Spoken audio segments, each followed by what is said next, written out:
Sudip academy চ্যানেলে সবাইকে স্বাগত। আমি তোমাদের সঙ্গে রয়েছি সুদীপ স্যার। তোমরা এবছর যারা মাধ্যমিক পরীক্ষা দিয়েছো তাদের জন্য সেরার সেরা 10টি স্কলারশিপ থাকছে আমার এই ভিডিওর আলোচনাতে। তো তোমরা দেখতে থাকো ভিডিওটি। চলো শুরু করা যাক আজকের ভিডিওটি। প্রথমে থাকছে Swami Vivekananda merit cum means scholarship. নম্বর ন্যূনতম 60%। পারিবারিক আয় বছরে 2.5 লক্ষ টাকার নিচে। তারপরেই যেটি থাকছে নবান্ন স্কলারশিপ। নম্বর 50 থেকে 60%-র মধ্যে। পারিবারিক আয় বছরে 1.2 লক্ষ টাকার নিচে। তারপরে থাকছে ওয়েসিস স্কলারশিপ। এটি বিশেষ করে এসসি, এসটি এবং ওবিসিদের জন্য। নম্বর 50 থেকে 60%-এর মধ্যে। পারিবারিক আয় বছরে 2.5 লক্ষ টাকার নিচে এবং বিশেষ করে এসসি এবং এসটিদের জন্য 1 লক্ষ টাকা। তারপরে থাকছে ঐক্যশ্রী স্কলারশিপ, পশ্চিমবঙ্গের সংখ্যালঘু ছাত্রছাত্রীদের জন্য। নম্বর ন্যূনতম 50%। পারিবারিক আয় বছরে 2 লক্ষ থেকে 2.5 লক্ষ টাকার নিচে। তারপরে থাকছে টাটা ক্যাপিটাল পঙ্খ স্কলারশিপ। ন্যূনতম 60% নাম্বার।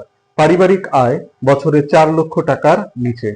তারপরে থাকছে সীতারাম জিন্দাল ফাউন্ডেশন স্কলারশিপ। নম্বর ছাত্রদের জন্য 65%, ছাত্রীদের জন্য 60%। পারিবারিক আয় বছরে 2.5 লক্ষ টাকার নিচে। তারপরে থাকছে জিটি বিড়লা স্কলারশিপ। নম্বর ন্যূনতম 90%, পারিবারিক আয় বছরে 3 লক্ষ টাকার নিচে। তারপরেই থাকছে পিএম যশস্বী স্কলারশিপ। নম্বর 60% বা তার বেশি, পারিবারিক আয় বছরে 2.5 লক্ষ টাকার নিচে। তারপরে থাকছে এলআইসি বিদ্যাধন স্কলারশিপ।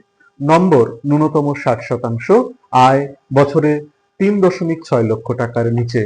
এবং সবশেষে যেটি থাকছে সেটি হলো এইচডিএফসি পরিবর্তন ইসিএসএস স্কলারশিপ। নম্বর ন্যূনতম 55%, পারিবারিক আয় বছরে 2.5 লক্ষ টাকার নিচে। তাহলে এখানেই ভিডিওটি শেষ করলাম। এই ভিডিওটি যদি তোমাদের কিছুটা উপকারে আসে তাহলে চ্যানেলটি সাবস্ক্রাইব করে আমার পাশে থেকো। তোমাদের একটু আন্তরিক সহযোগিতা, একটু সাপোর্ট আমাকে অনেক বেশি উৎসাহিত করে।